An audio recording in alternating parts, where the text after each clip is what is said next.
My name is Phil O'Flaherty from the Department of Education and Skills, and I'm joined on the panel by Mary Liz Trant from Sulis, Vivian Patterson from the Higher Education Authority, and Simon Cullen from Vidatum, who developed the online application facility. It's great to see such a crowd today, even a few people having to stand. It's like mass in the good old days. Unfortunately, the door isn't at the back, so it's a bit harder to escape early. Before we kind of move into the formal proceedings of the day, I might just put a very short video up, just to maybe inspire us all a little before we move into the more formal part of the agenda.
So there you go, just a quick reminder of why we're all here today. So what we're doing today is we are formally opening the Apprenticeship Council's second call for proposals for the development of new apprenticeships.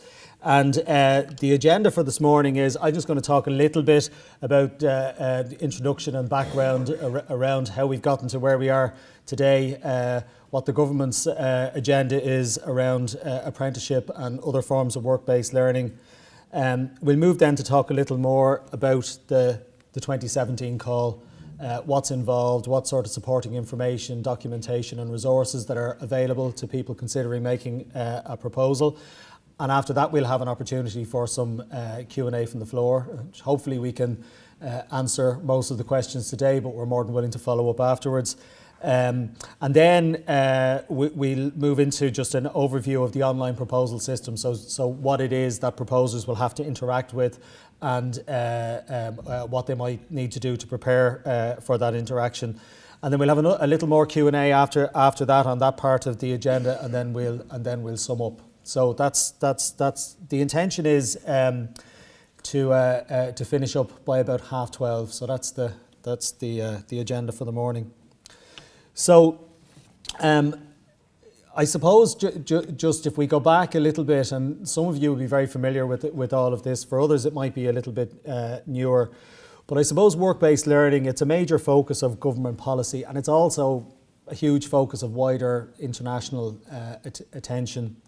And across the various strands of the education and training system, there's a huge emphasis on the engagement with the broader communities we serve for some sectors, and also obviously with the employer base. And we're seeing an increase all the time in engagement of higher education institutions around work placement for students, a strong tradition in further education and training across programmes like apprenticeship, traineeship in our post-leaving cert colleges and other areas. The kinds of things that are happening in transition year in post-primary school and also more broadly in the curriculum. And it's not just about time on the job, it's about employers' opportunities to influence what's taught, what's experienced by learners at all levels of the system. So it's about giving a real say for employers and indeed for apprentices or learners themselves in the shaping of the programs. And there was a review, as many of you will know, in 2013 of the apprenticeship system, and we are really building on a very strong tradition of craft-based apprenticeships, which gives it a really solid base to move forward from. Arising from that, there was a series of recommendations, and I'll talk a little bit about the characteristics of apprenticeship. But the Apprenticeship Council was formed, and really it's the council who's launching this today. Myself, Mary Liz and Vivian are all council members. Solas provide the secretariat for the council, and I'll thank them later for all the work that they did for today. But I suppose the review affirmed what a rich experience apprenticeship is for learners, for apprentices, and how, when it works well, it really it makes an enormous contribution to meeting the skill needs of employers and gives employers a real say in what happens in our education and training institutions. The agenda, to some extent, the labour market obviously has changed quite a lot since 2013. We're seeing recruitment, retention issues for employers. There's a tightening in the labour market more generally, and I think apprenticeship also has a kind of a role in that area in terms of how skills are developed, how career paths are opened up, and and how staff can be attracted and can be retained. The first call for proposals was in 2015, and arising out of that call, there was 86 proposals received. 25 of them were kind of prioritised for development at the time, and there we have two came through in 2016, fully developed in insurance and in industrial engineering. We have three programmes also through the gate in the manufacturing sector, in medical devices and plastics, polymer processing. And we have more coming down the road this year, another 8 to 10 in areas like culinary, accounting technicians, and a range of other sectors, HGV, driving, and some more in the engineering area, also international financial services. And as well as moving forward with those Category 1, as they were termed, apprenticeships, the Council is also re-engaged with all of the other proposers, and a number of those proposals have also come through and are now being developed and have been approved to move forward into development. And the handbook that many of you will have picked up at the desk today shows all of the apprenticeships that are currently in development and at the various stages. Also during that time, there's been a fair bit of focus on governance issues and actually what's involved in developing an apprenticeship. And I suppose apprenticeship itself is a sort of experiential learning and learning by doing.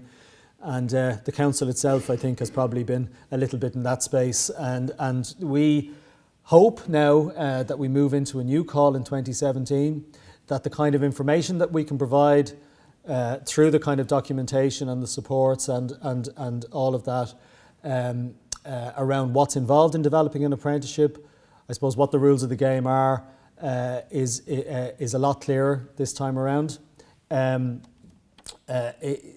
We have to be hugely thankful for I think the UK term is trailblazers, but the consortia, the education and training providers and the employer groups who moved forward in the first round, because it was really in the context of developing those apprenticeships that we addressed a lot of the issues that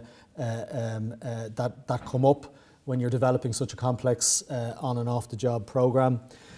And so we've learned a lot from that implementation, and you'll see that hopefully in the documentation, in the resources, in the supports, in the materials that we have online, and also hopefully in the information that we can provide you with today. Maybe just to rehearse the fact that, and this really comes out of the apprenticeship review. So there's lots of flexibility in apprenticeship now. But there are certain things which are, I suppose, core to what an apprenticeship is. The first thing is that it's an industry-led program. Now, when we say industry-led, I mean obviously that's with significant input from employees and employee representatives, and obviously from education and training partners as well. But it's not a program developed by an education and training institution that happens to have some work placement in it or something like that. It is so the other key part of this is apprentices are employed and they're under a formal contract of apprenticeship. The craft apprenticeships, although they are going through revalidation, were almost all at level 6 of the National Framework of Qualifications. New apprenticeships can be anywhere from levels 5 up to level 10 on the framework. And their duration also can vary and does vary now as we see the new programmes coming through. So they can be anywhere between 2 and 4 years in duration, but at least half of that time has to be on the job. So there's a real emphasis on the importance of the learning experience on the job. And the programme extends throughout the on and off the job elements. It's not just a curriculum for the off the job and then time spent on the job. The programme is being delivered on the job and is being assessed on the job also, although obviously employers can be supported in that from education and training providers. The delivery can be flexible. We have an example in the insurance apprenticeship of a blended programme that uses online delivery. In terms of the structure, it can be block release, it can be day release, there's all sorts of combinations that can be used, subject to at least half of the time being spent on the job. The state is funding the off-the-job learning, and also the development costs of the apprenticeship, and also potentially ongoing kind of costs that are involved in groups running an apprenticeship from a kind of a maintenance, administration, ongoing development perspective. But the employer pays the apprentice throughout the period of apprenticeship, both on and off the job. So they're sort of some of the fundamentals, and obviously we'd be happy to take questions around those as we move into Q&A. The apprenticeship, I suppose, as well as being a kind of as being a focus of government policy more generally, is very, in a concrete way, appears in a number of commitments. The programme for government of the current government commits to 50,000 registrations between 2016 and 2020. If at the point you get to 2020, that's about a doubling of what happens currently in terms of the apprenticeship population would have to be about twice what it is at the moment. And obviously government can do a certain amount in terms of funding, in terms of setting a policy agenda and all of that. But none of this happens unless it makes sense to employers and to education and training institutions. So so the value proposition, I suppose, has to be seen, has to be understood, because this is completely employer-led. A specific action plan on the expansion of apprenticeship and traineeship was published in January, and it basically breaks out. It covers both apprenticeship and traineeship. This is the apprenticeship part. So it's 31,000 is the cumulative in apprenticeship. The other 19,000 are in traineeship. The numbers are set out there, both in terms of how the existing craft-based system will grow, and it is growing and growing strongly, and how that will be added to through the development of new apprenticeships and the new registrations that will come through as a result of those. So there are specific targets set out in there, but ultimately it's each employer making a decision to develop or to join or to sponsor an apprenticeship that really really makes this happen. And I don't expect individual employers to necessarily be persuaded by what government says it wants to see happen. it really has to make sense for you, for employers, and obviously also for education and training providers to want to engage in this system also. So at this stage, I'm going to hand over to Mary Liz, and Mary Liz will talk you a bit through the 2017 call, and at the end of that, we'll give you an opportunity to ask us some questions and hopefully to give you answers that you find useful. Okay, thanks, Mary Liz.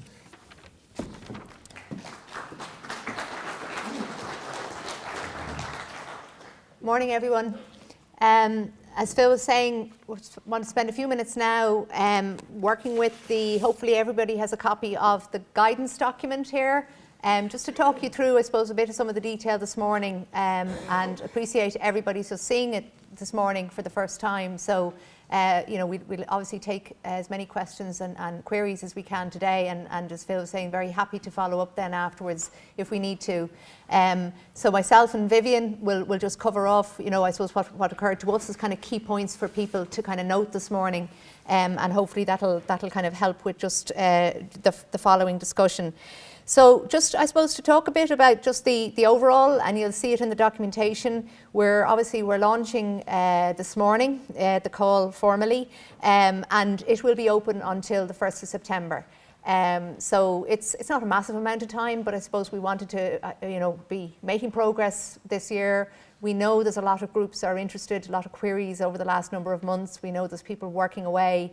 There are industry areas, we've been told, where employers are very anxious to see something up and running as quickly as possible. So we're kind of balancing that opportunity for development and engagement with I suppose, keeping that pipeline going. We're proposing then to cover off the assessment process then in September, October. There's a number of steps there that we'll talk you through just on how that's going to work. And then we would aim to have an outcome then by November, with groups going into development, before the end of the year, and working for a 2018-2019 rollout, ideally. So that's the overall. Just on the to talk through, I suppose, the call, how it's going to work. In the guidance document that you have, what we've set out, I suppose, just the overall kind of details of just, I suppose, how things are going to happen kind of over the coming months. We will have an online proposal system, and Simon will talk through a bit of that on that later.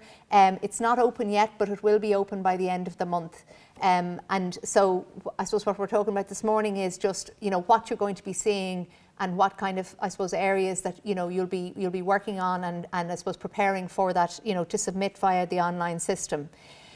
In terms of the assessment approach, and again, it's set out just in the introductory section of the guidance document.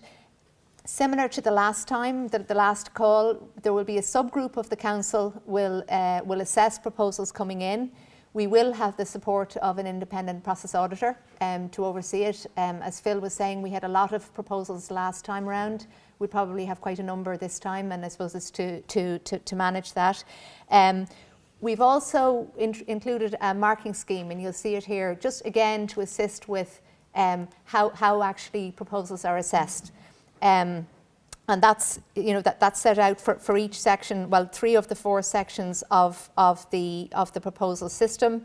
And then we'll have a process after the proposals come in where there'll be an opportunity to engage with proposers before there's a final outcome announced.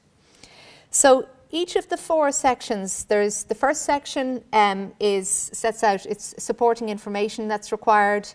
Then focus on the industry, the rationale from industry for the apprenticeship itself.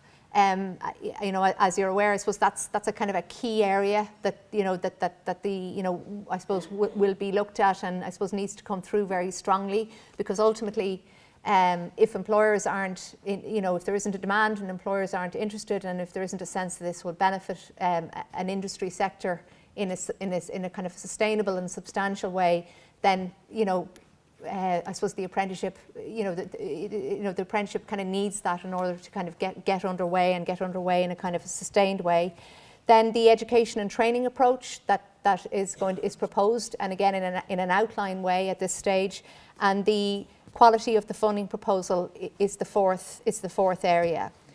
So just looking in a little bit more detail at each of those areas. The overall supporting information, you'll see this is overall information, and there are no marks allocated for this part of the proposal. We've referenced here the handbook that you're also seeing this morning, and this has been put together very much built on the experience of the last 2 years. The learning from the consortia who are working on and have been through the apprenticeship development process, and with reference to the overall statutory framework that we have underpinning apprenticeship. And hopefully you're going to find it a useful handbook, in terms of how apprenticeship is developed. So this gives, I suppose, detailed information on the kinds of things that Phil was talking about, the duration, the fact that apprenticeships can be between level 5 to level 10, the on the job, how much, minimum 50%, but what the overall proposal is of on the job learning through the apprenticeship. And what that supporting information section is, it's looking for the outline thinking that a group has done on how the apprenticeship will be structured. And it also then, there's just, I suppose, that opportunity to look at the apprenticeships that are in development, so that if there are groups working on a proposal, I suppose that there's an awareness of what's already there, where occupations are already covered, and assistance then where needed. And this is where, both ourselves in Solace and in the HEA are available to, I suppose, to guide people on, if there's a particular occupation that people are interested in, where there may be already some work underway on this, or whether it's a totally new area, and I suppose just how people navigate through the proposal process. So that's the first section there. And just to direct you, in the handbook on the apprenticeships and development, page 24 of the handbook sets out all of the current apprenticeships, all of the apprenticeships that are close to completion this year, and also signals where there are occupational profiles have been formally approved for those, and they're available on the website. And then there's a number of apprenticeships that are at a stage where they're engaging with the council on project plans and are subject to, I suppose, to moving forward formally into development. This is probably the area, and I suppose we were working on this as we were preparing for today, where there will undoubtedly be areas that people are interested in, and you're looking at titles and saying, okay, well, is this already covered? People will know that, an apprenticeship covers, it's for an occupation. There can be some overlap between apprenticeships, but it can't be excessive. We have a single national programme.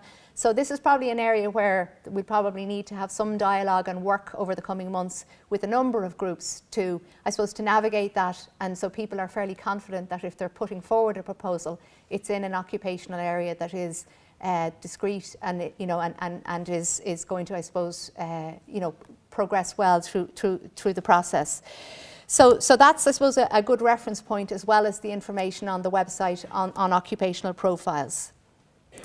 The second section then of the call is in the area of the industry-based rationale, and there are 4 elements there that information is sought on.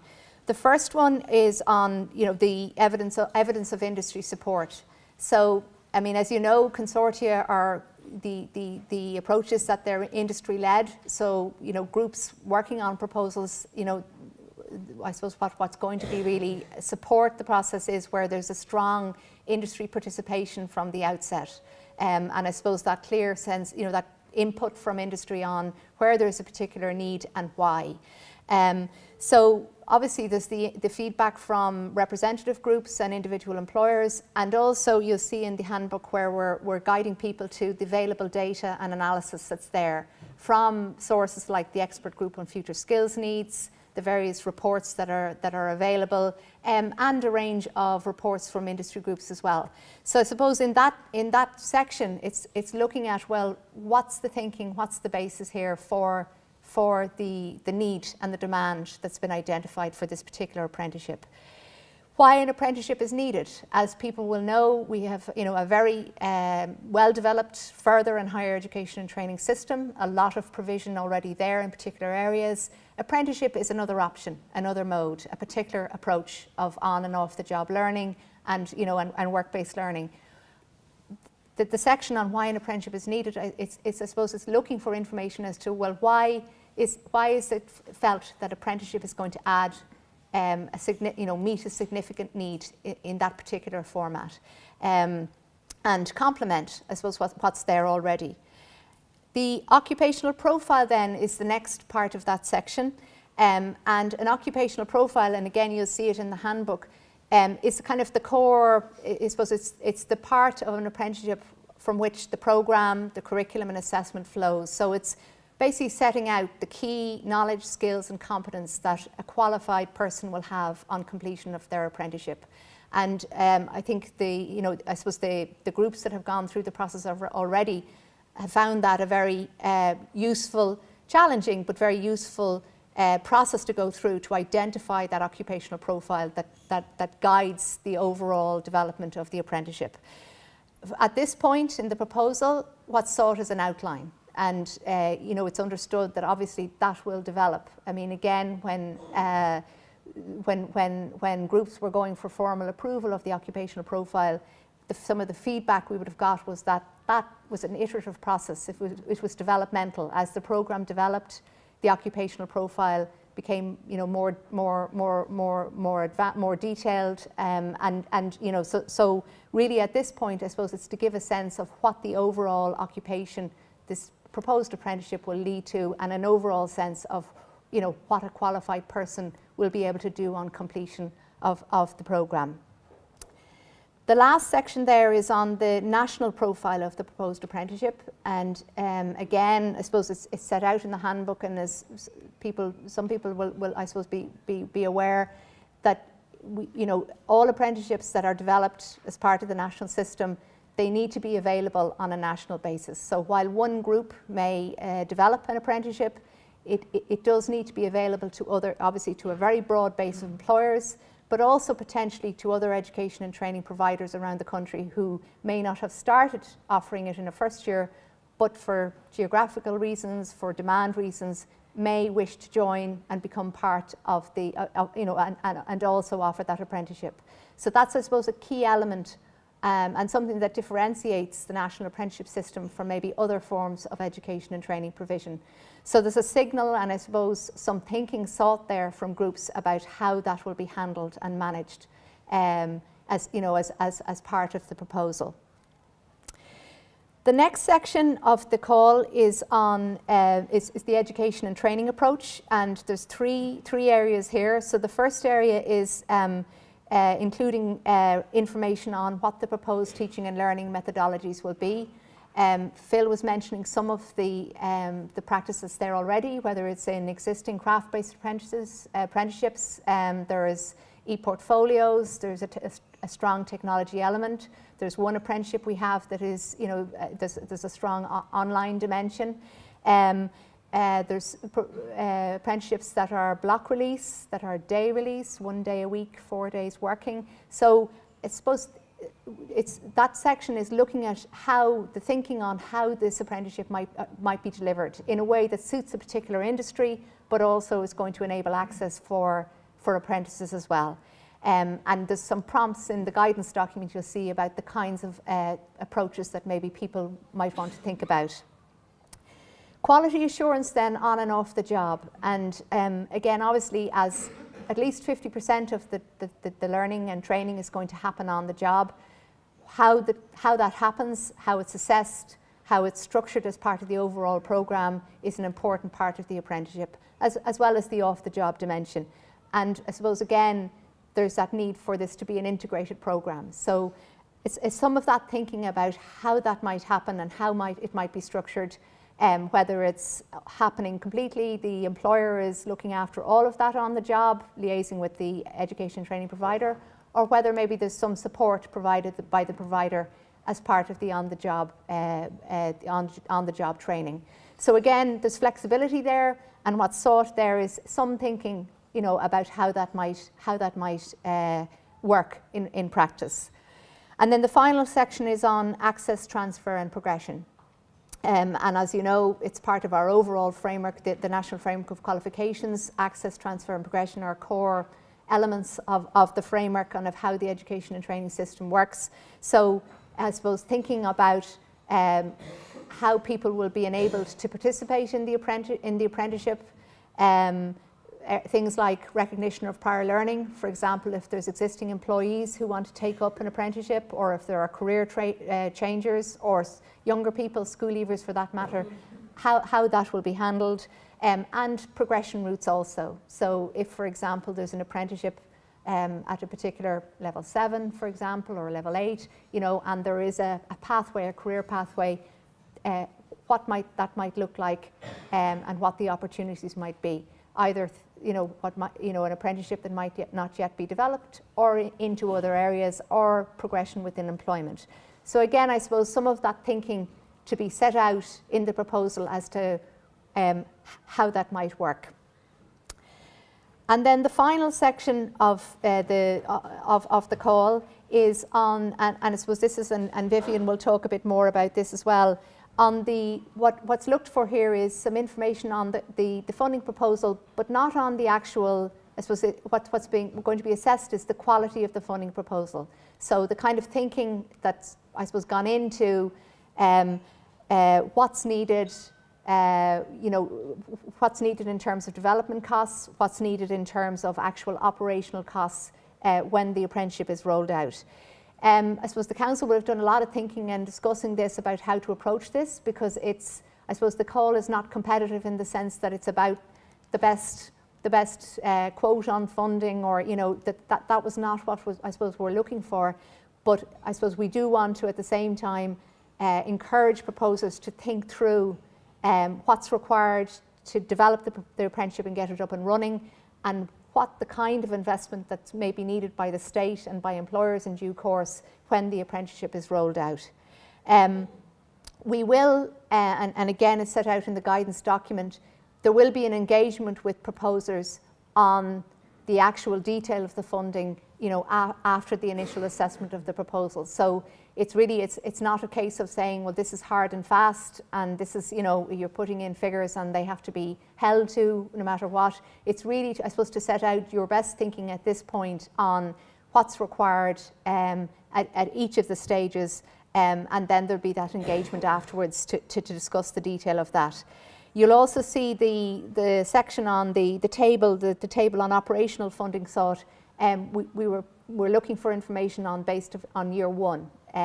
Again, just to give a handle on, well, if you were looking at costs for year 1, if looking at capital costs also, and a proportion of what might be required, obviously it's an upfront investment, but what would be required is a proportion of year 1 costs.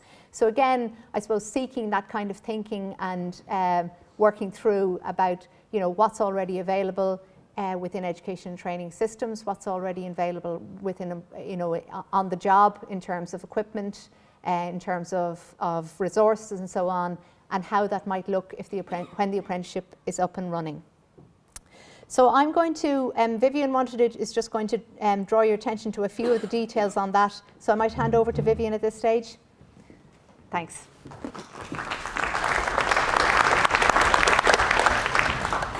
morning, everyone.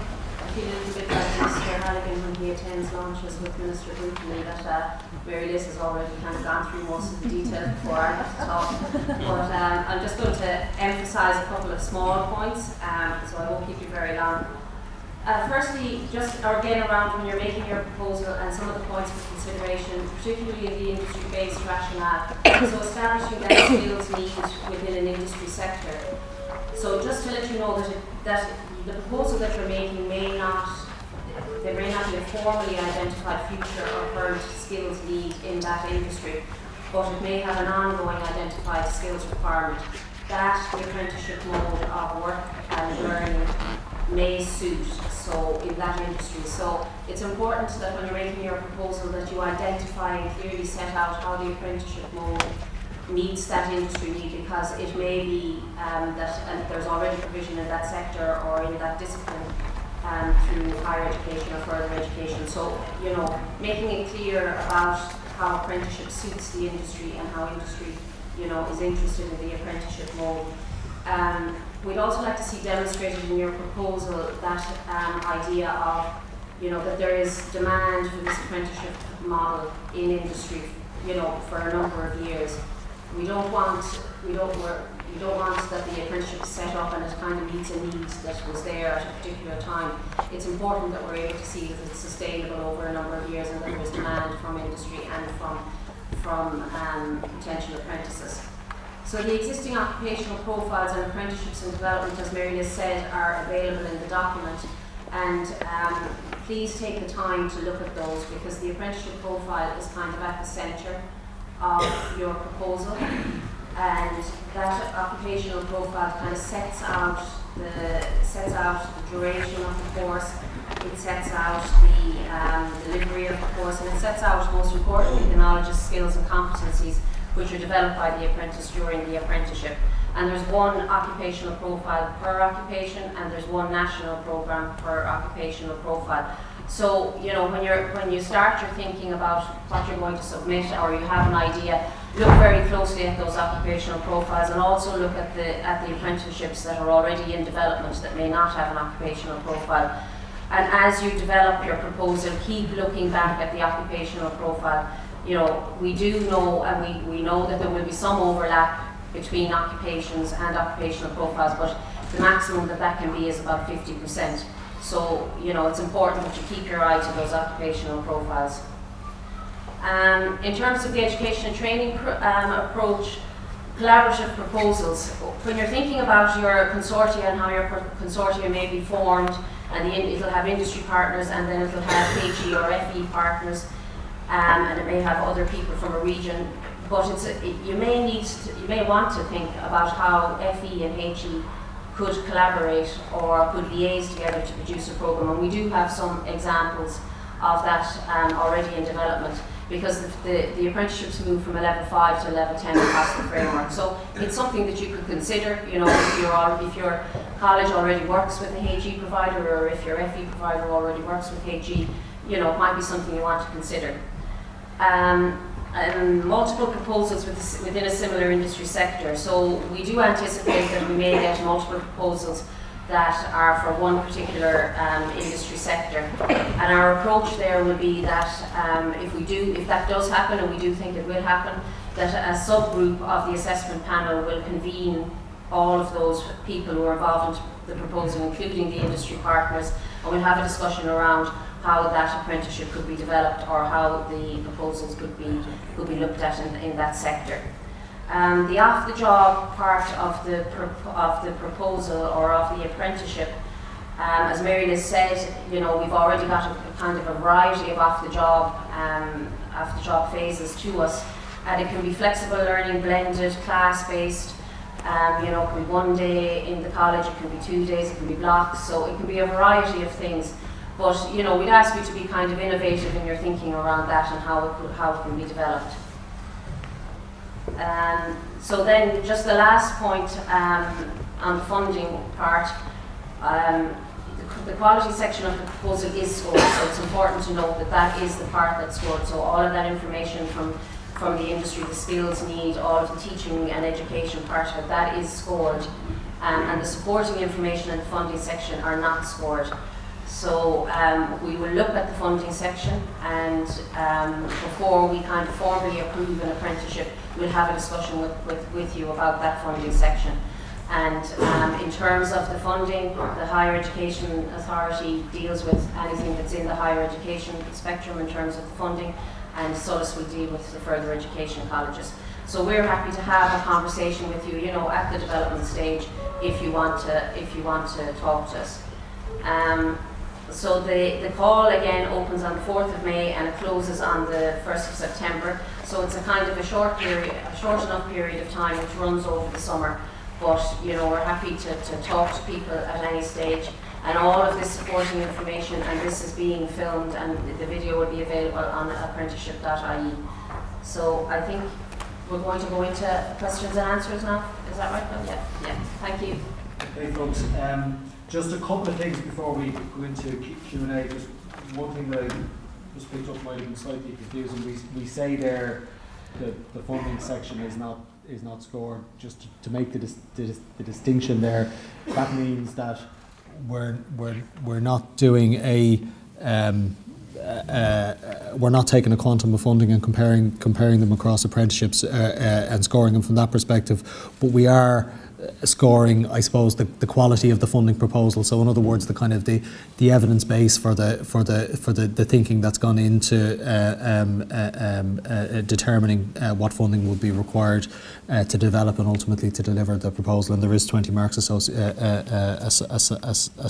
for that. So just to make that point.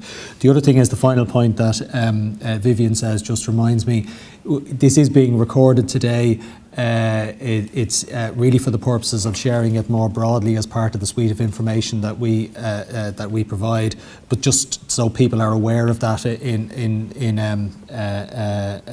interacting with the panel and all of that.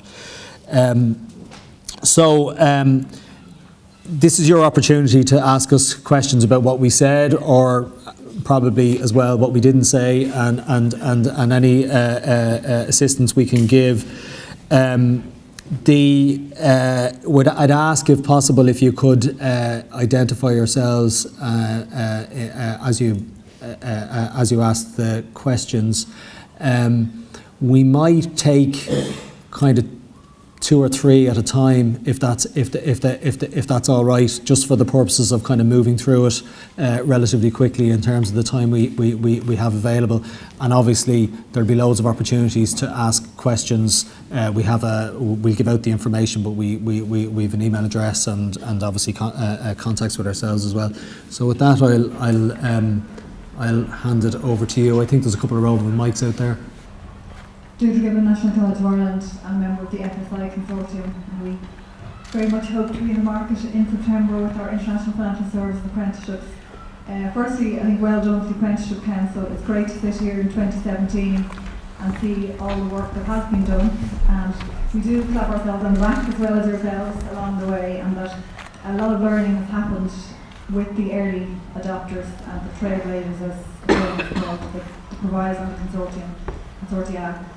A question around what is the plan for, will there be annual calls? What does this look like? So we're very excited about the call today and 2017, but as I go back to my colleagues, I'd like to be able to say, okay, this is what this looks like. As a HEI provider, what we want to do is put a 5-year plan in place, an assessment apprenticeship strategy, and it would be good to know what this potentially could look like moving forward. Thank you. Thanks, Deirdre. We might take 1 or 2 more. Hi, Claire McGee from IBEC, and I just want to echo Deirdre's points. I think it's great to sit here in 2017 and see the evolution of the apprenticeship schedule and programme, and even the branding here today.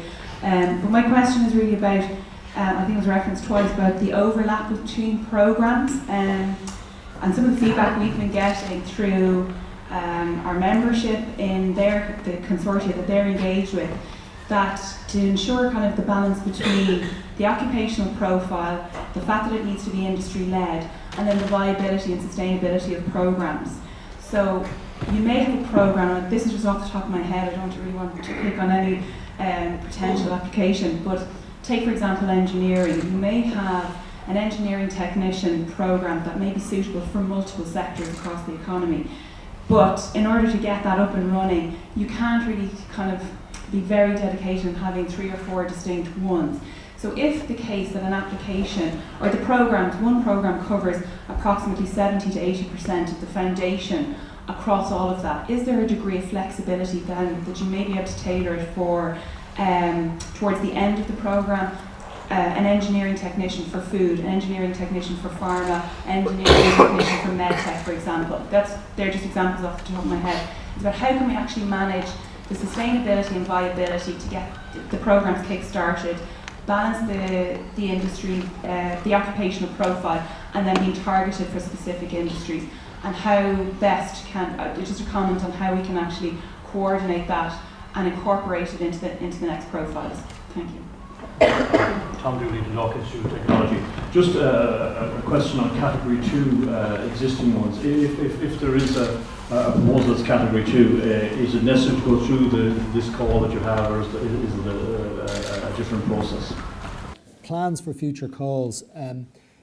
Well, the short answer is we don't have a schedule in place for future calls, and that's something that would need to be determined by the Apprenticeship Council.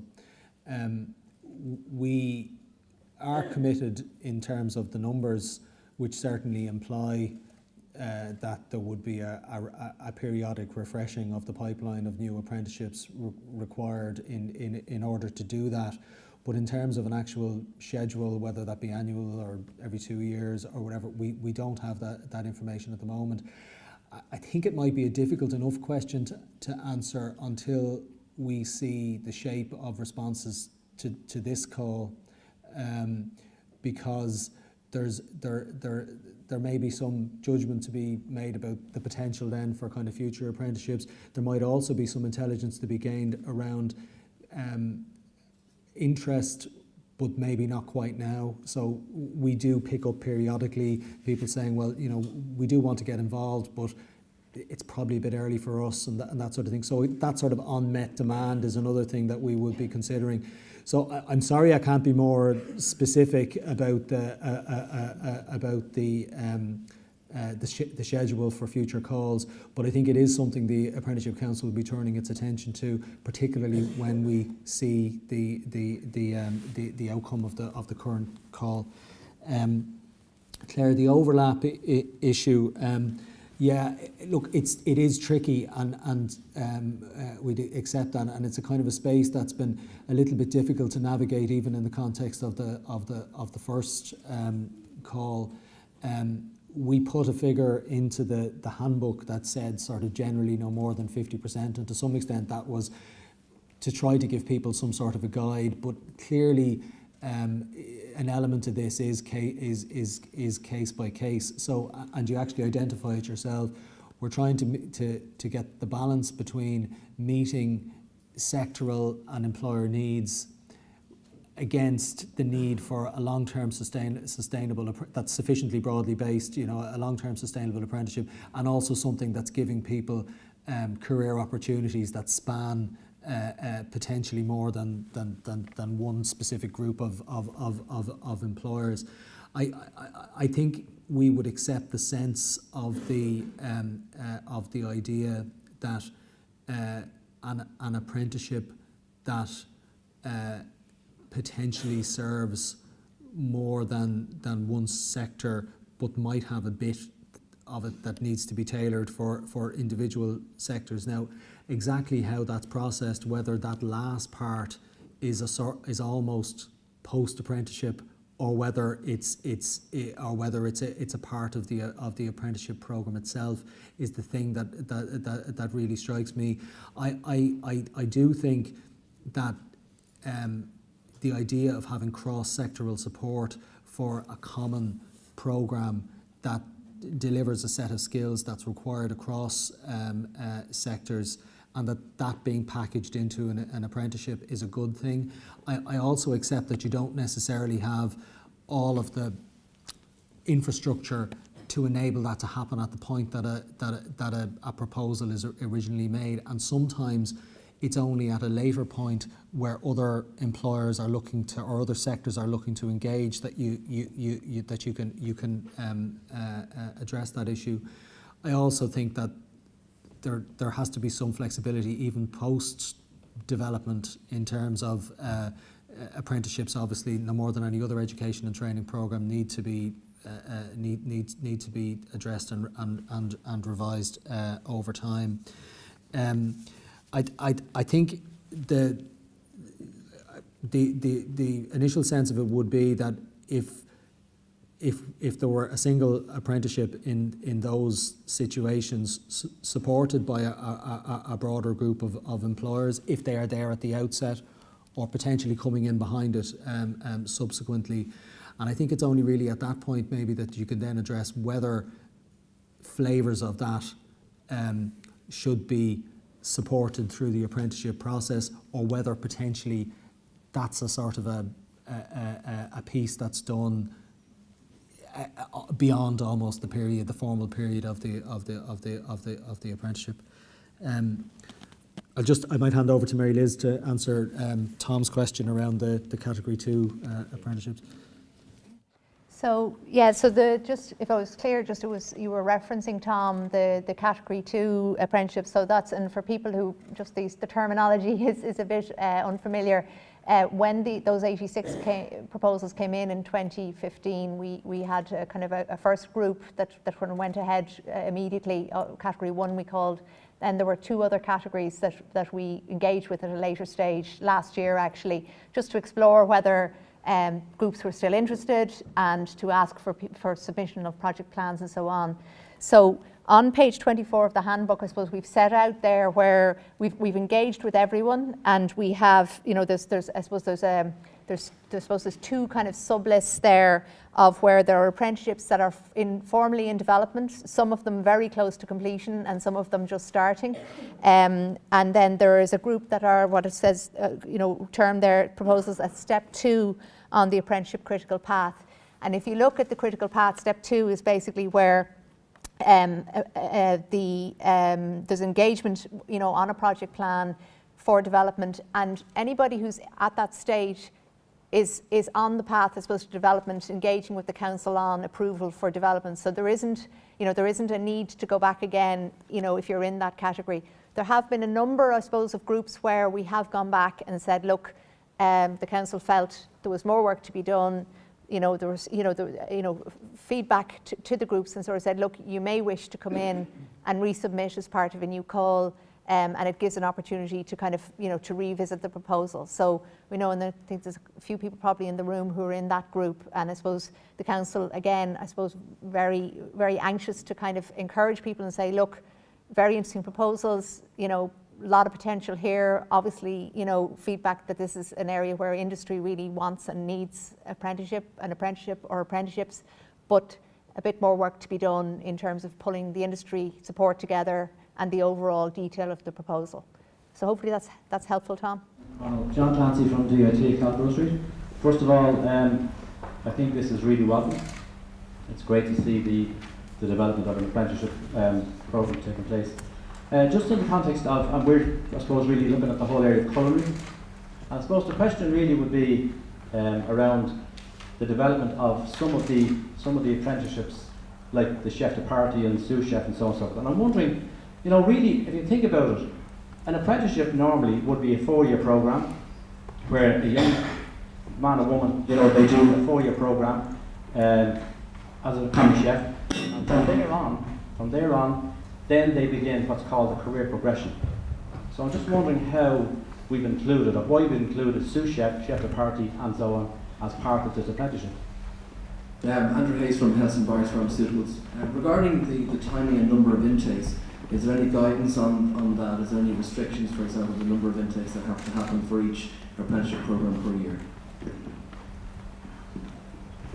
Well, I just have a question in relation to the apprenticeships that are listed on page 24. I noticed that you don't list a level of the national framework on those. So are they, for example, there are 3 there, one after another, in association with international financial services. Are they 6, 7, 8? Are they 5, 6, 7? It's just, if one were looking at areas of opportunity, it's good to see what levels, and obviously if we can go to 8, 9, 10, are there any here on the list that are up at that particular level? Thank you. Okay, I'll answer the intake one first, if that's okay. There, isn't a specific requirement around intakes, and in fact, there's a fair bit of variation. Sorry, first thing I'd say, absolute numbers obviously is an issue. I mean, in terms of sustainability, an apprenticeship probably needs to be broadly enough based to sustain a sort of an impact, an intake which makes sense in terms of what an education and training provider can reasonably be expected to support. So if an apprenticeship is so narrowly based as to not support, sort of 20-ish sort of per annum, it's probably there's probably some difficulty there in terms of sustainability, and obviously we're looking for evidence of that. But the pattern of intake, for example, in the craft apprenticeships, the intake happens all the time, and when we say intake, actually the route to the apprenticeship is getting a contract of employment with the employer.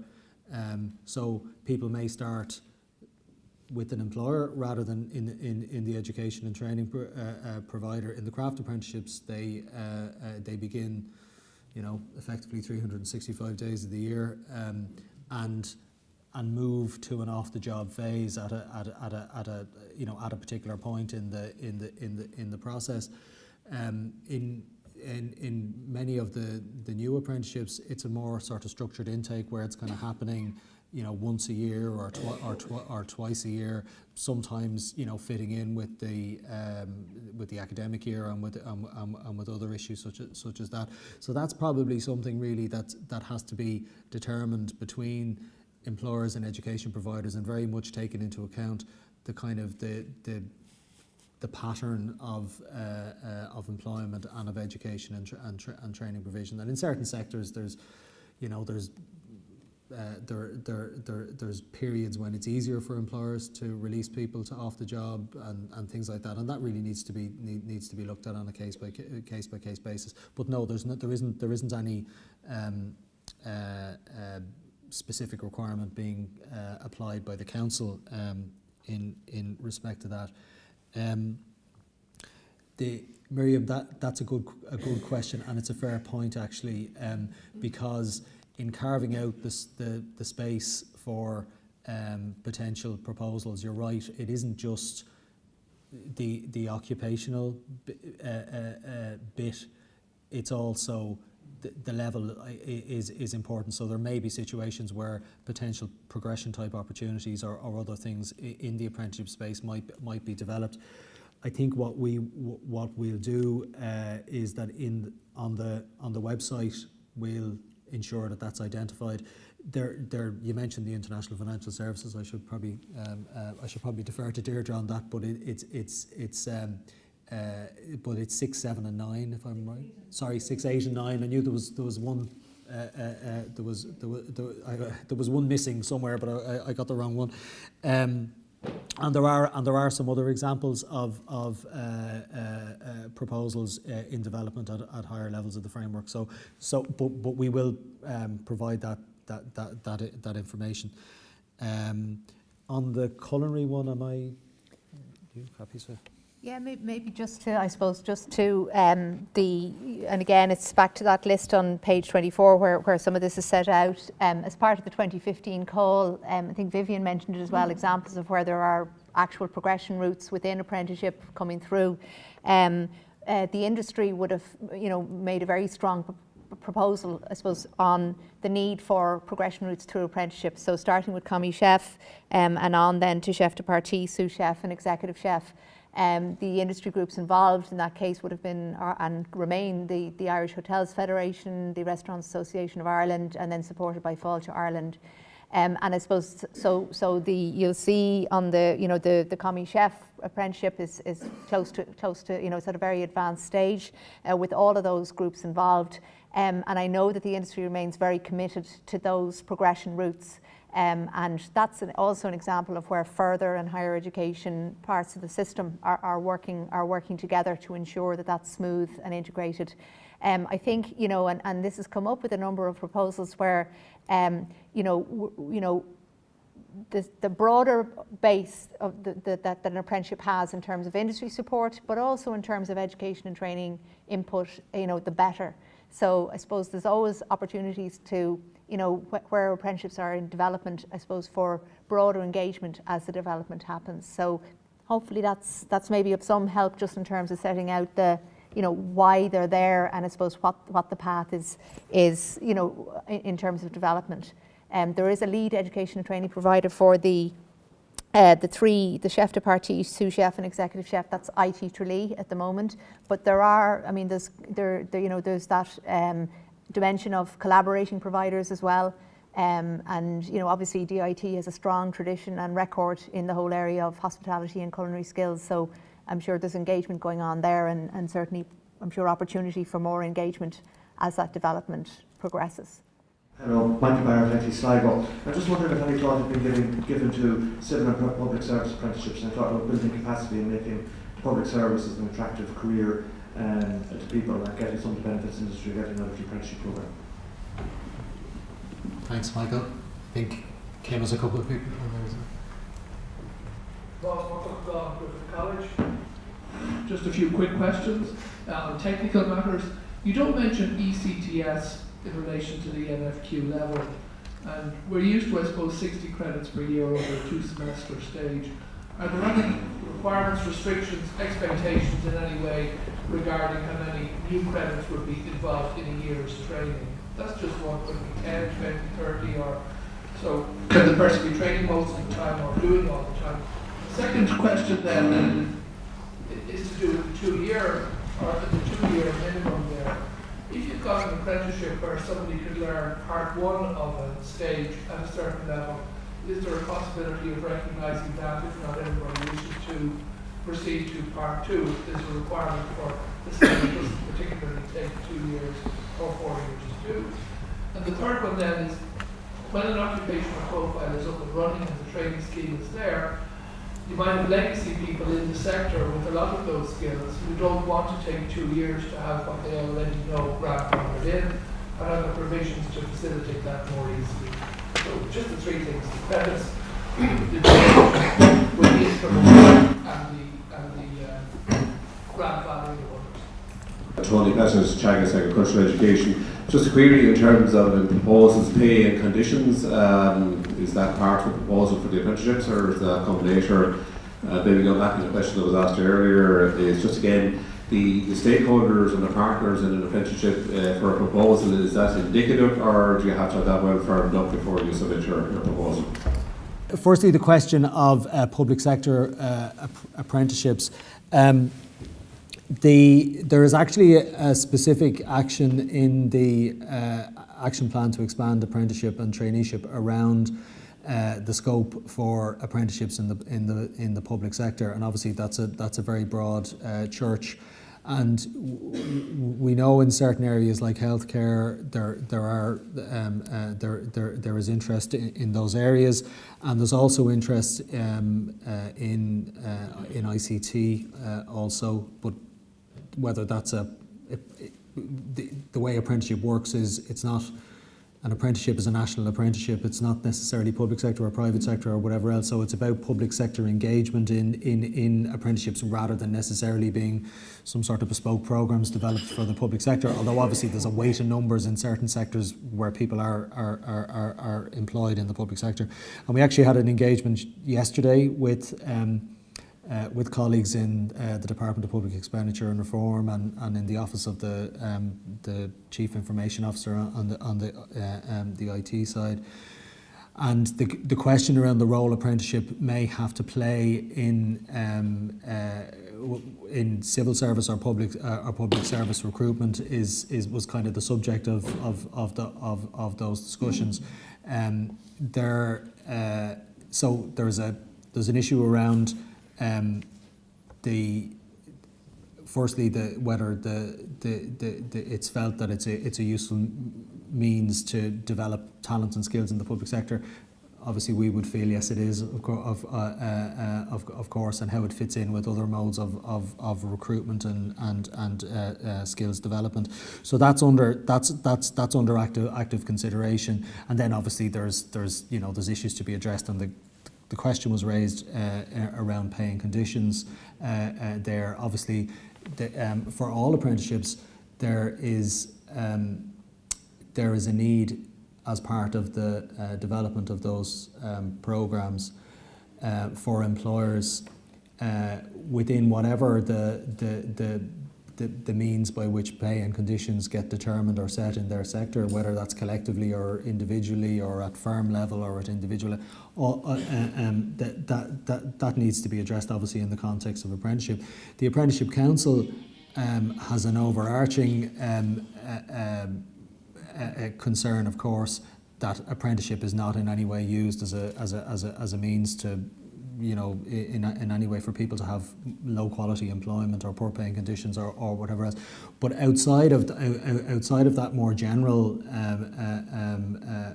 requirement and employee engagement is there at various levels in apprenticeship structures, and also in terms of the consultative processes around the implementation or the development of apprenticeship, but there isn't any role for the Apprenticeship Council or the state or whatever in determining the specific terms and conditions that apply to individual apprenticeships. Obviously, that very much follows whatever the established traditions or methodologies are within the sectors, and obviously in the public sector, that's done in a particular way, and you know, would feature in the introduction of apprenticeships there. Sorry, there were three more technical questions from Griffith College. I might go outside the panel for this one. We have Brian McGuire here from QQI, who understands the language of ECTS and RPL and various other things in a deeper way than I do. So I'll just hand over to Brian. Yes, in a deeply shallow way. The ECTS that Moss referred to is the European Credit Transfer and Accumulation System for higher education awards. Is very much baked into our national qualification system for higher education awards. It's fundamentally about a volume of learning rather than a duration. That said, that there is a rough metric that ECTS points are awarded on the basis of 25 hours, notional learning hours. Different apprenticeship programs are structured with different intensities, particularly in the on-the-job phase, different intensities of learning. So some have more concentrated periods even in the on-the-job phase. So it's very difficult to give a generic answer about the rate at which ECTS points will be accumulated. Clearly it's unlike, it's not an academic year basis, which is the basis on which the original rule of thumb for ECTS was calculated. So it could conceivably be more than 60 credits over a 12-month period. But it really depends on the individual program and the design of knowledge intensity learning intensity over that period, particularly in the on-the-job phase.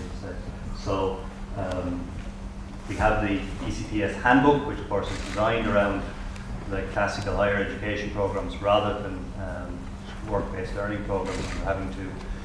It might be something that as we consider all applications that have come in and are being considered both by the Institutes of Technology as validating bodies and ourselves and QQI, that we might see whether there are any lessons for how we develop the rules of thumb for using ECTS in the apprenticeship programs.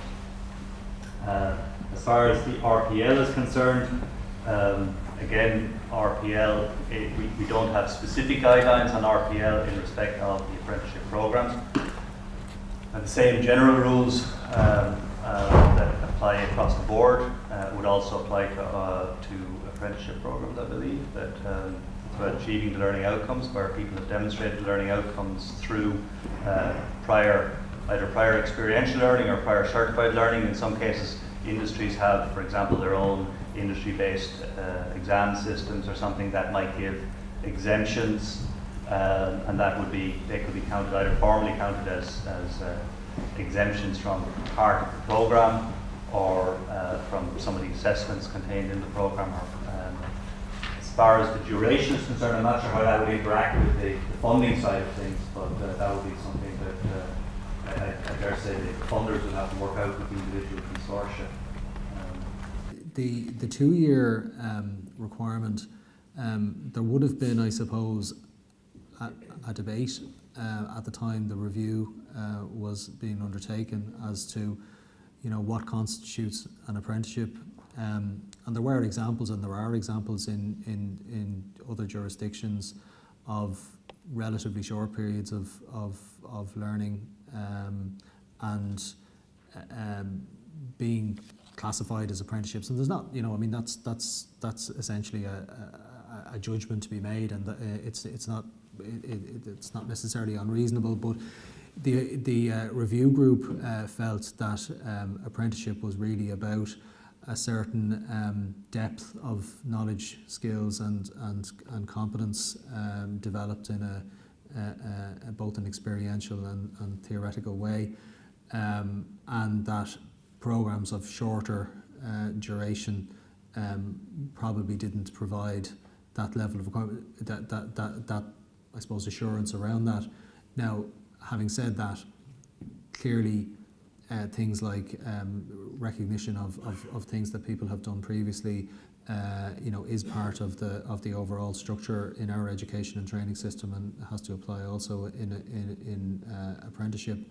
And the 2-year thing, I suppose, it is a requirement, but obviously the flexibility would apply more in the context of RPL, but that would need to be looked at very much on a kind of a case-by-case basis. And I don't think a situation whereby, for example, you designed a programme that was really of 1-year duration because the people that you are taking in are all deemed to have a particular level. I don't think that would qualify as being an apprenticeship for the purposes of the council's requirements.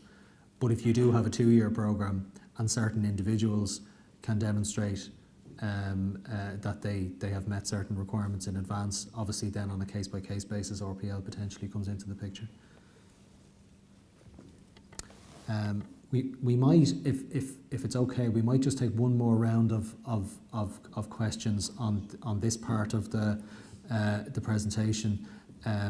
There's a gentleman there in the front row that initially, and then we'll try to get if it maybe if there's 2 or 3 more, and obviously we're more than happy to answer questions there afterwards as well. Okay, thanks. Thank you. Mark Deagle, Dublin Institute of Technology. I'd like to congratulate you on the resources in particular, and I certainly hope that if these are available online, it will help inform a lot of people as to what direction we're taking in relation to apprenticeship across the board in Ireland. So I'd like to congratulate you on good work in that sense. I have 2 points I would like to raise. The first is more a point of clarification, and I'm suspecting it's simply an omission from page 24, that there is a category, print media, with a print media apprenticeship, not listed on page 24, if I'm not mistaken.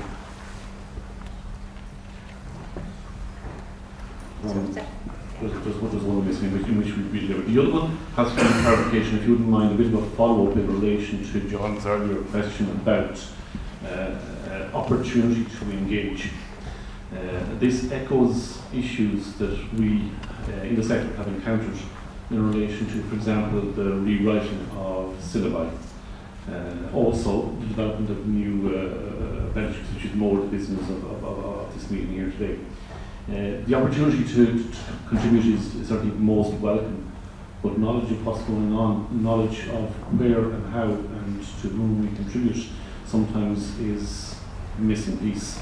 And the question has to do with whether or not the Apprenticeship Council sees a role in coordinating the communication of the proposals that are being submitted, the stage at which they are at, and the contact details, minutes of meetings and so on, as appropriate, in order to allow others, first of all, to be aware of what's going on, and secondly, to avail of the opportunity to contribute.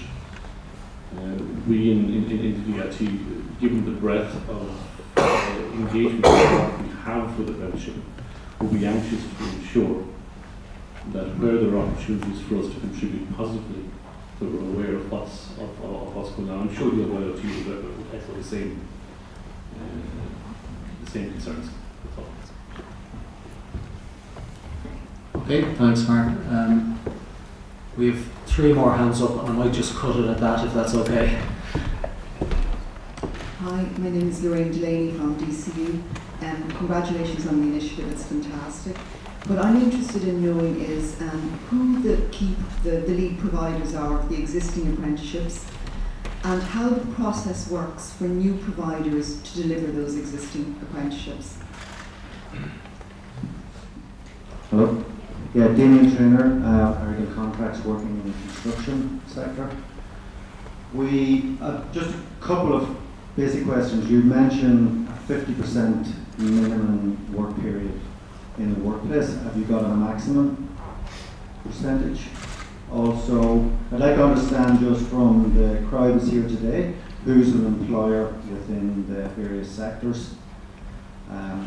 Currently, we engaged in a training program about 1.5 years ago within our company. We set up a training academy, and we've worked closely with various authorities to try and make it work. Now, we have commenced an apprenticeship scheme in October in conjunction with Southwest College in Enniskillen, and we also tabled a proposal to the ETB to try and get something going. We're based in Monaghan. So at the moment we have taken on 30 apprentices, and we propose to train 120 apprentices in the next 2 years.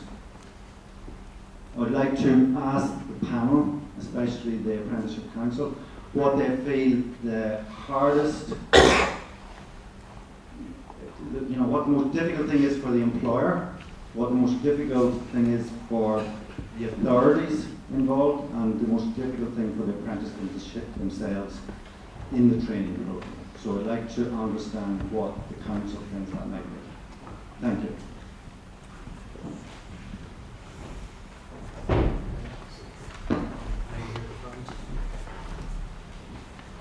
Hello, my name is Anne Ledwith from the University of Limerick.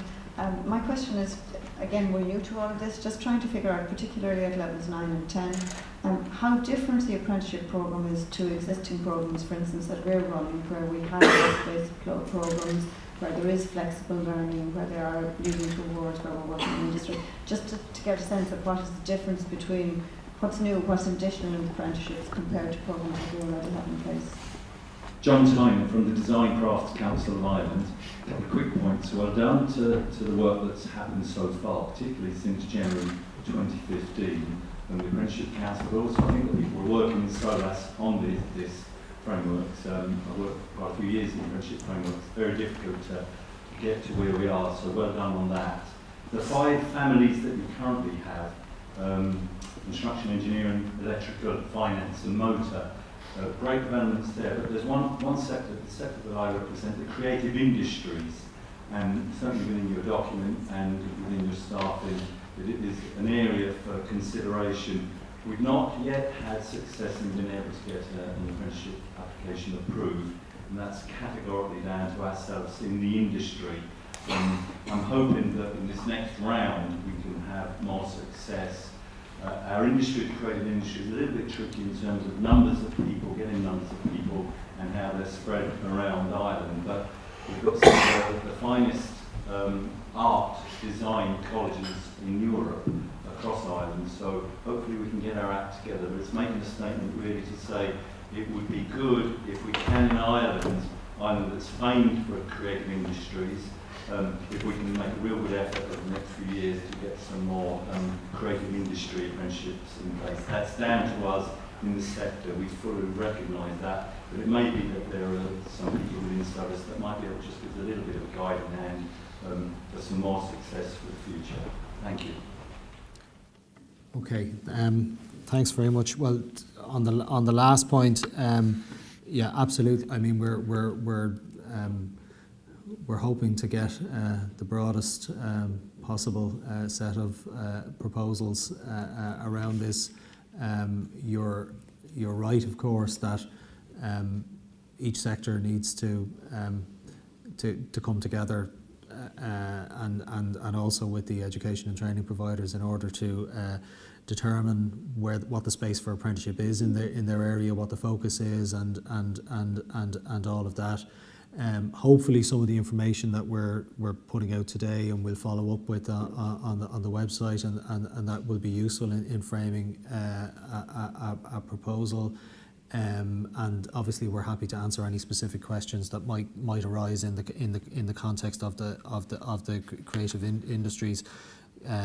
So that I suppose, and that applies really in terms of any sector that are considering making a proposal. Well, there's a few questions. First, the one that Mark raised. I'm on the print media side. The list of apprenticeships there are as provided on the craft side. Are as provided by the people who deal with craft apprenticeships in Solis. The formal status of the print media one, I'm not 100% certain. Registrations for that apprenticeship are suspended. So currently there are no registrations on the print media program. So that's the reason. I'm not entirely sure if that's absolutely the same thing as saying that it no longer exists as an apprenticeship, but it isn't possible currently to. It's just because elsewhere in recent days I've seen that there is work ongoing in relation to development of a new syllabus for it. So my only issue, I suppose, boils down to, yes, it is suspended at the moment. Should it be above the fold or below the fold, put on the page? Okay. No, thanks. We look at that. Thanks, Mark. I mean, more generally, in terms of the question of kind of contribution to the process, obviously at the top of the kind of governance structure around the new apprenticeships, you have the Apprenticeship Council, and there are representatives there from education and training sectors, from employers, from state agencies. In general, we do sort of rely a little on council members to communicate back to their sectors in relation to the existing apprenticeships and the new curricula and all of the implications that there are in terms of delivery. We kind of have a separate set of arrangements around those, and there is the National Apprenticeship Advisory Committee that looks after the craft apprenticeships, and there are people from the IoT sector on that. But we do take the point around being consultative in terms of how we do this. And one of the things that was done in preparation for this call was we issued a survey in respect of those who were involved in developing apprenticeships the first time round, in terms of, and this really is also to kind of maybe answer the gentleman's question as well around what's hard. We got responses back around that, certainly, and we're trying to provide much more visibility this time around. It has been, I suppose, difficult maybe to kind of marry a sort of an occupational profile and the requirements of employers, and to turn that into a programme of education and training that can be validated against the requirements for an award that's on the National Framework of Qualifications, and that process maybe, well, firstly, the first time around, it's the visibility of that in terms of what was provided was probably not as good as it could have been, but also I think the actual practicality and the resources and the time required to do that, maybe there wasn't a full appreciation around that either, and I mean we're trying to be clear about that, and in terms of people looking at what's required in terms of time or resources to develop a new apprenticeship. People should be very much cognizant of the requirements, and obviously education and training providers would have experience of that, and as partnerships are being forged, that might be that's something that they could advise on. One other thing, and it just occurred to me as I listened to one or two of the contributions, and this is in the handbook, but apprenticeships are national schemes, and how are they national schemes? I suppose is well, they are in a number of ways. Firstly, every employer is individually approved to take on an apprentice, and there's a formal national register of those. Every apprentice is registered also on a national register, and that's part of the. And the term apprenticeship is obviously used more broadly, and it's used in certain industries and all of that.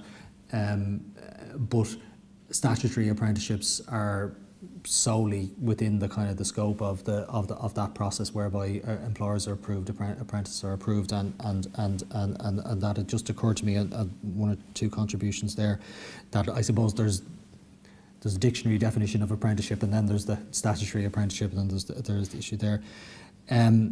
The question around, I suppose, where other forms of learning that include a work-based element stop and where apprenticeship begin, and particularly at the higher levels of the framework. Well, there are certain things that are absolutely key to apprenticeship, and one is that the person is employed and they're under a contract of employment, and the programme is sort of validated end to end, and it's national. It's any their education and training providers to be able to join it, and employers need to be able to join it also. It also needs to be focused on a specific occupation. So those sorts of things probably, and there may be some of that are in like kind of professional PhD programs and things of that nature, but really they're the things that market out. And obviously for each individual employer and for each sector, they need to look at whether apprenticeship is right for them, or whether other forms of programs are more appropriate. And the final bit maybe around transparency. We will also, because the point was raised earlier about the level, I think also we need to provide who's involved, who's the lead provider in respect of all of the programs, and actually it's through that process that the joining, I suppose, and the growing of the apprenticeship across providers can be dealt with. So that's we'll undertake to do that. Obviously, the funding agencies, the HEA and SOLAS will have a role in terms of approving the expanded numbers and all of that.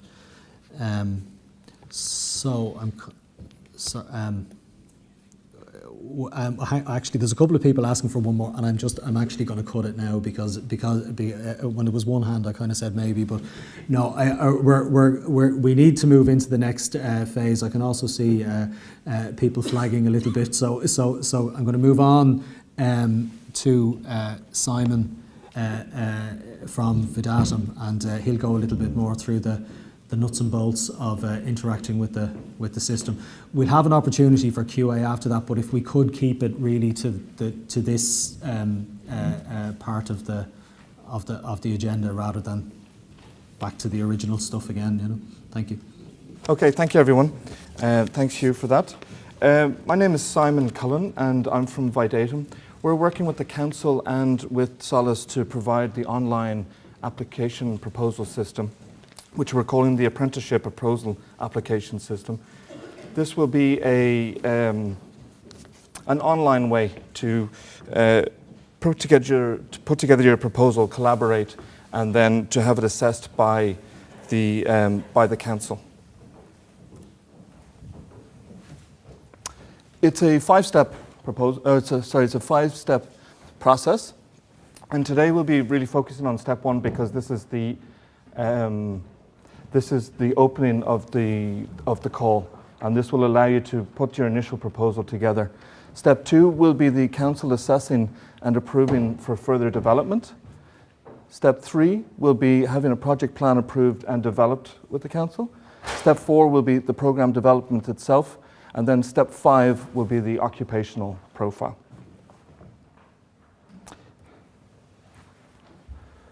So, the summary of the features that will be available from the beginning. So when the system's turned on, these are the features that will be available.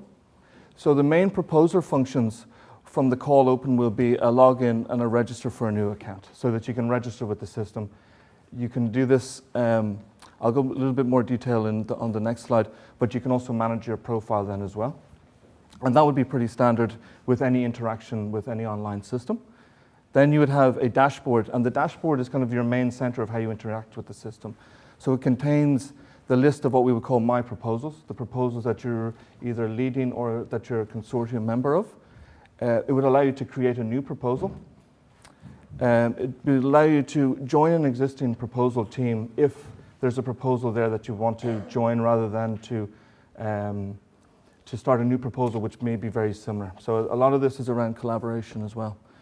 And then there are other people, if you take it from the other perspective, then if you are the leader of a proposal, you may also like to invite people to join your proposal. So the system allows for that as well. And that, again, it's all about the collaboration on proposals. And then lastly, there's help functions within the system.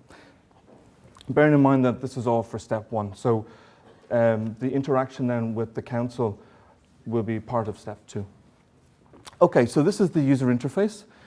The two sort of key areas, or the two key goals that we were trying to achieve with this was around the ease of use, so that people go on, and it's fine for people to have lots of questions and what have you, but from a design perspective, it's not good if they're asking how to use the system. Okay, so ease of use was a priority, and multi-device support. So we're sort of moving away from the age now where everything is on the PC.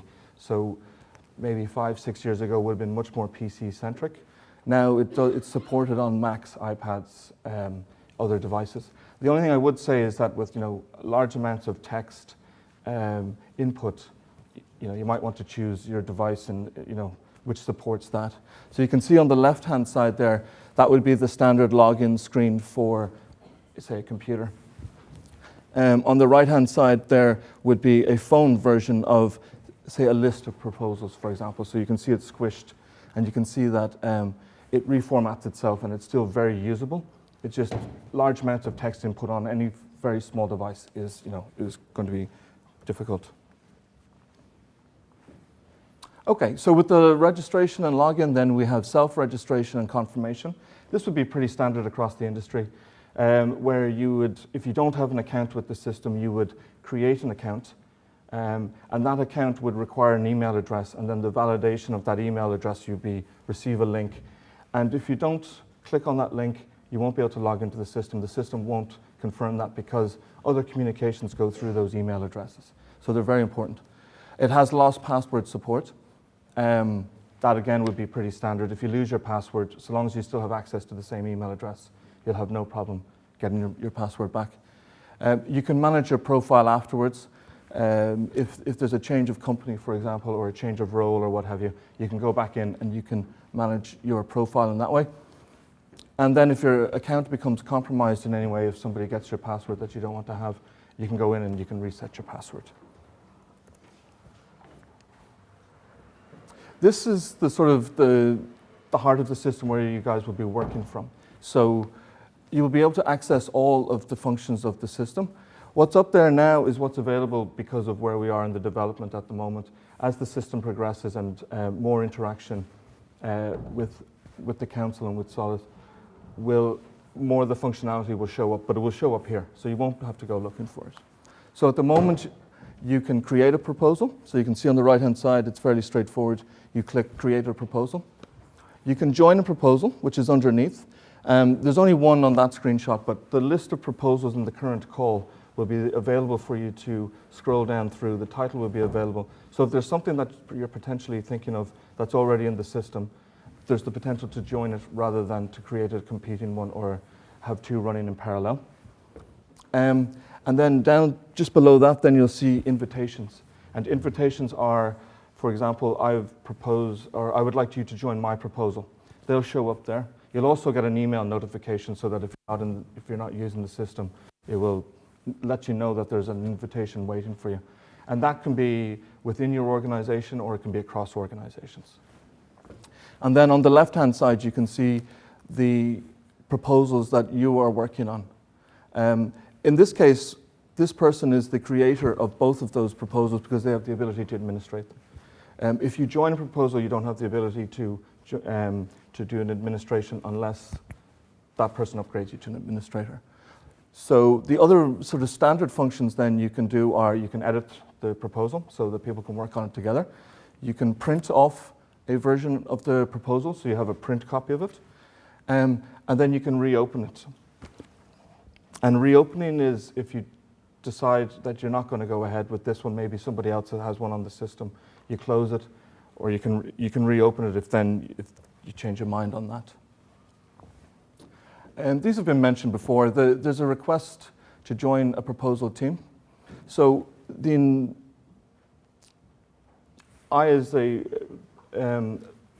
the previous screen, you can see I can request to join. On this screen, what we're showing here is I can invite a user. So on the bottom right-hand side there, you can see the email address. We're not sort of giving out everybody's email address on the system, so you'll need to know the email address of the person you're trying to invite. But the system will tell you if it's correct so that you're not sending off spurious invites.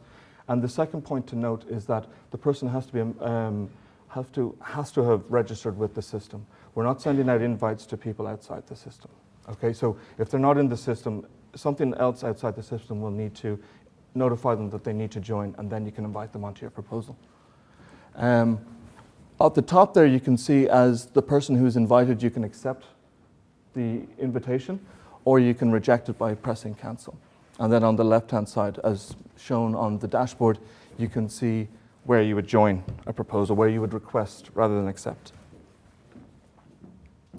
Okay, and then to the heart of the system will be creating the proposal. This proposal will be broken down in exactly the same way as in the print. So we will have the same sections. The first 4 fields, even though it's not shown on this screenshot, or 5, where there is information in the system already, it will be populated here so that you're not keying in information. However, there are things that we're pointing out, such as the administrator may not be the owner of the proposal. For example, you may be administering it on the behalf of somebody else. So we'll allow you to change it, but for convenience sake, it will take information from wherever it has it and pre-populate it. The system will only allow you to submit when it's complete.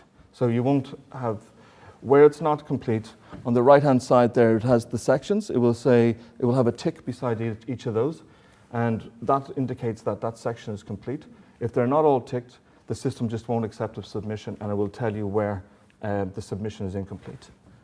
However, that doesn't mean you can't save it. So in all instances, no matter how much or how little of the form that you've filled out, you can save and come back to it. So this is, sort of crucial on a long process where you may not be able to complete it in one sitting.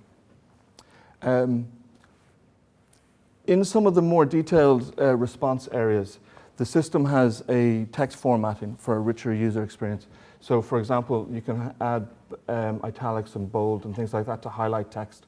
You can add lists, things like that. So it's not just straight text all the way through. Obviously that's not relevant to every field, but to the ones where there's an amount of explanation or an amount of work that's going to go into filling in the field, that will be there. Alongside that, the system will have the capability of accepting documents to upload as well. So, and they will be on a response by response basis, but may not be relevant to every response. And then the last thing to note is there's an auto calculation of amounts where it's relevant. So in the costing section, some of the fields are calculated fields. So you won't have to worry about those. The system will have the formula, apply it, And then if you change the values in any of the fields that go into that formula, the system will recalculate it for you. Okay, so it's just to sort of avoid error, make the system a little bit more usable. And then the last thing to note is help with the proposal. There's two different sort of help. There's field level help. So for example, an email has to be of a specific format, or where the councillor are expecting certain information to be filled in there. There's also the frequently asked questions, which the council themselves will be able to update where there may be issues is the wrong word, but where there may be queries around how to fill out a particular form which may need a longer explanation. They will be in the frequently asked questions, and they can be updated in response to, say, queries that people are raising with the council. And they can also be searched as well. So if you have a particular question that's not answered with the direct help text, you can search the FAQs to help you to answer your question. Okay, that's a very brief synopsis of the system, and as mentioned, we'll be going back to a question session. Thank you very much.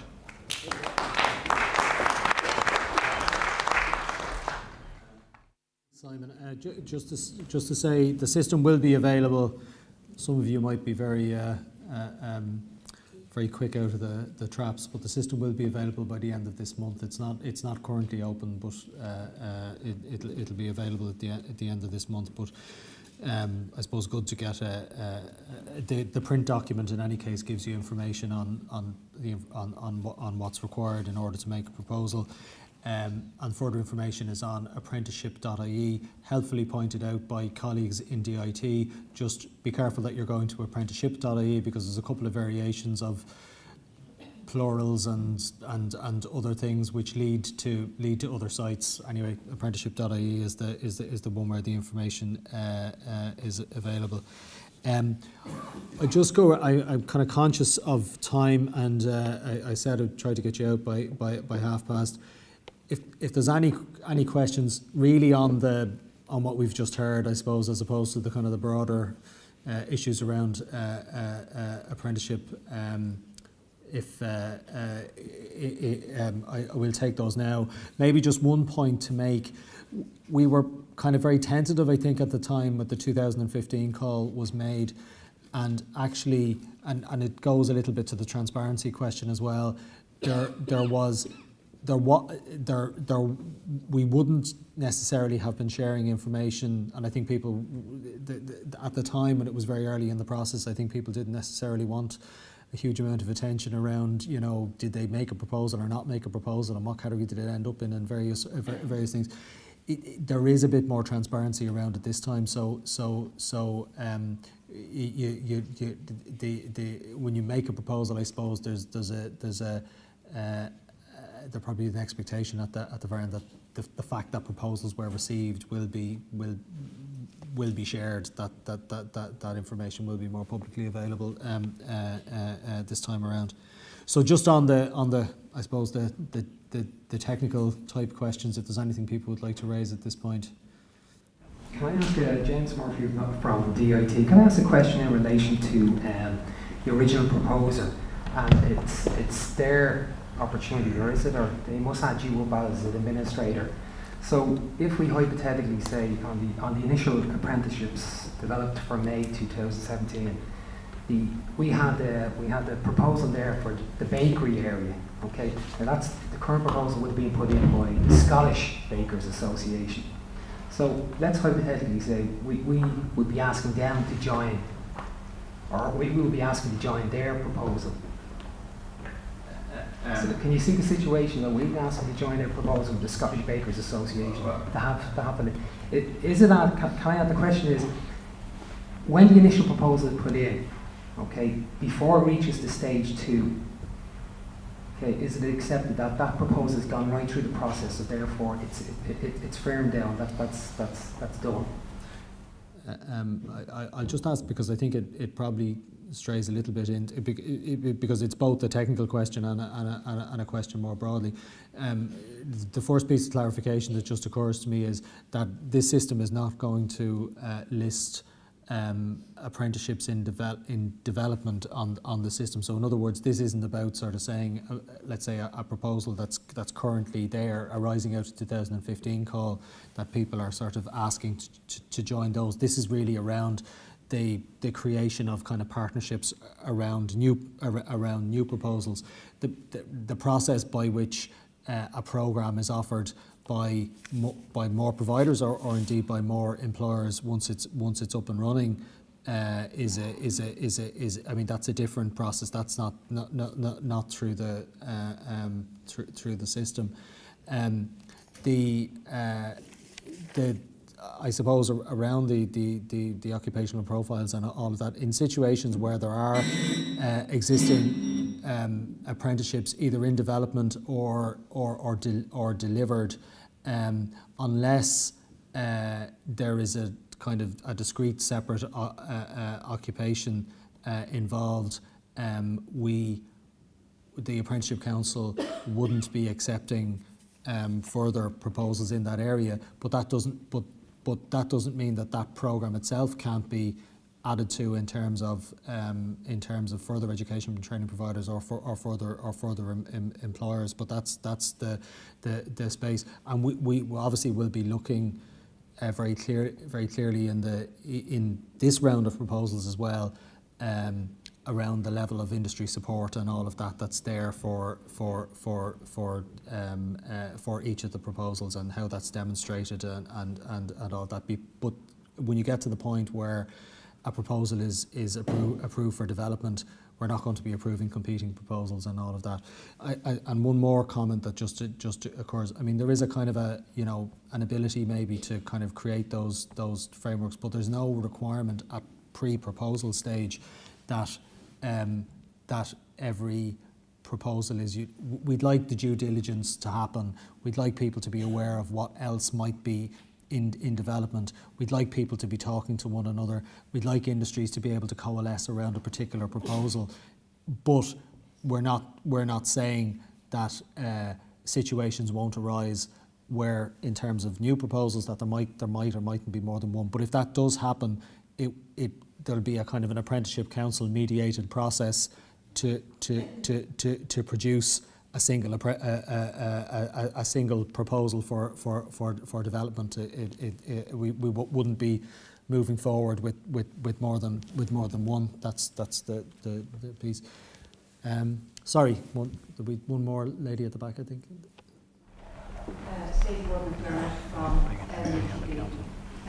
Just two questions. In regards to the operation of the system, on the basis of having cooperation, and if people are partners are located at different parts of the country, can you have multiple administrators access onto one particular section? And secondly, what access or view is there of the application as the information is travelling into it? So, for example, is the Apprenticeship Council having a view of information as it's being put in or not put in, or does it have only a view of the final submission? Thank you. So your first question is, there can be multiple administrators. So, for example, if you want to add people from your organisation, invite them to join the proposal, that's not a problem. In terms of whether the council has access to it prior to being fully developed, the current thinking at the moment is that they won't, that it will be at the end of the call. They will then go into a formal, and you can correct me if I'm wrong, but this is how we're developing it, is that once the call is closed, it will then go to the council and to whoever's assigned as the assessors or group of assessors. But it has to be complete and submitted.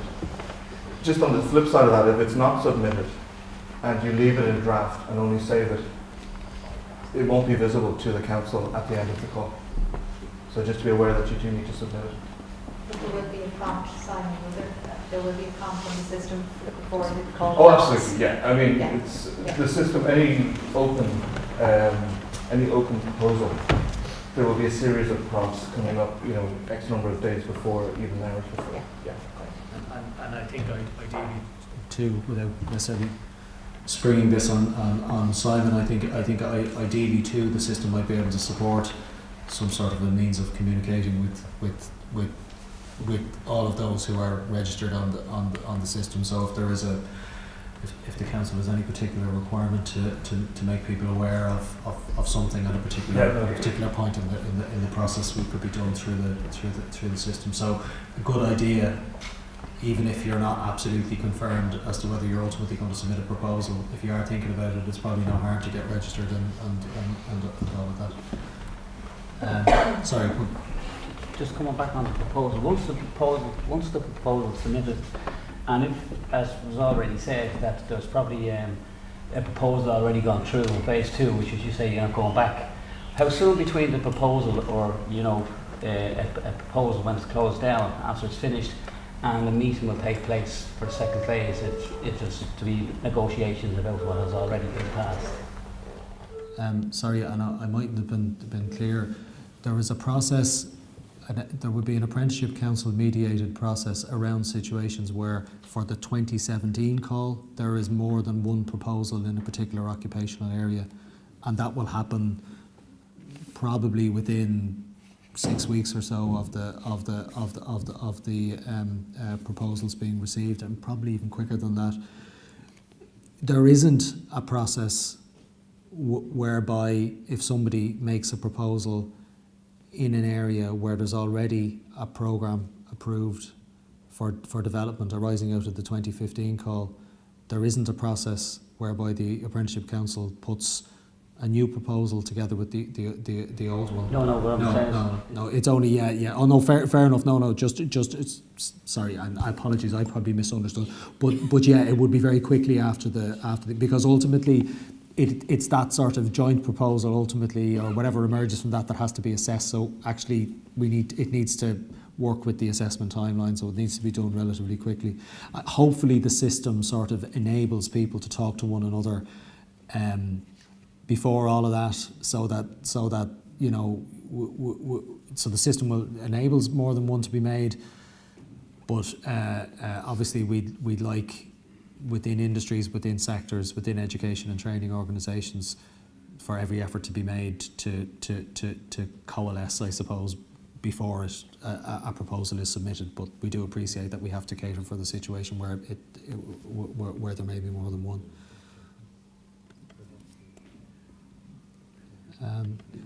Okay, I'm gonna wrap it up at this point.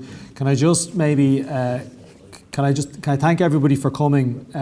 Firstly, I hope we haven't scared anyone too much. I hope you share our enthusiasm around apprenticeship. I want to thank council members who've put a huge amount of work into this. I want to thank Solus, particularly Solus and the Secretariat, and the work that they've put in over the last number of years, and particularly for today. To the other statutory agencies, the Higher Education Authority and Vivian's team, and QQI, and staff in my own section as well who've worked hard on this, and some of the people who've done some of the last minute arrangements around design, around recording and various other things. A lot of work has gone in, so thanks a million to Sean Mitchell and other people involved in that. So with that, we'll finish up, and we're happy to take questions via email. apprenticeship@solus.ie, by the way, is the email address. But hopefully a good read of the resources will answer most of your questions. Thanks. Bye.